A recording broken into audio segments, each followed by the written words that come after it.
റെയിൽവേയിൽ ജോലി വാഗ്ദാനം ചെയ്ത് ലക്ഷങ്ങൾ തട്ടിയ കേസിലെ മുഖ്യപ്രതി പിടിയിൽ. ബാലുശ്ശേരി സ്വദേശി കുഞ്ഞാലേരി ശൈലേഷാണ് അറസ്റ്റിലായത്. പേരാമ്പ്ര സ്വദേശികൾ നൽകിയ പരാതിയെ തുടർന്നാണ് അറസ്റ്റ്. വിവരങ്ങളുമായി ദിസ്ന സുരേഷ് ചേരുകയാണ്. ദിസ്ന, എങ്ങനെയാണ് ഈ തട്ടിപ്പ് നടന്നത്? നീലിമ, റെയിൽവേയിൽ ജോലി വാഗ്ദാനം ചെയ്ത് ലക്ഷങ്ങൾ തട്ടിയ കേസിലെ മുഖ്യപ്രതിയാണ് ഇപ്പോൾ പോലീസിന്റെ പിടിയിലായിരിക്കുന്നത്. ബാലുശ്ശേരി സ്വദേശി ശൈലേഷാണ് അറസ്റ്റിലായിരിക്കുന്നത്.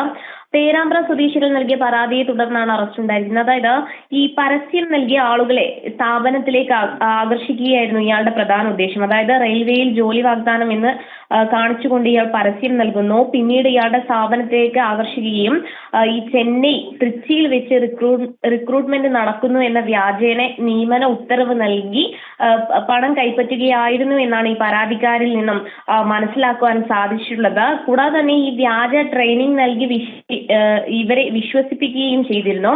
ഉദ്യോഗാർത്ഥികളിൽ നിന്ന് ഏകദേശം 50 ലക്ഷത്തിലധികം തുകയാണ് ഇയാൾ തട്ടിയെടുത്തത് എന്നാണ് നമുക്ക് അറിയാൻ സാധിച്ചിട്ടുള്ളത്. 3 പേരിൽ നിന്നാണ് ഇത്തരത്തിൽ ഈ തുക തട്ടിയെടുത്തത്. അവർ നൽകിയ പരാതിയെ തുടർന്നാണ് ഇപ്പോൾ ഇയാളെ ബാലുശ്ശേരി തുരുത്തിയാട് വെച്ച് പോലീസ് പിടികൂടിയിട്ടുള്ളത്. നീലിമ, ശരി, ദിസ്നയാണ് വാർത്തയുടെ വിവരങ്ങൾ നൽകിയത്.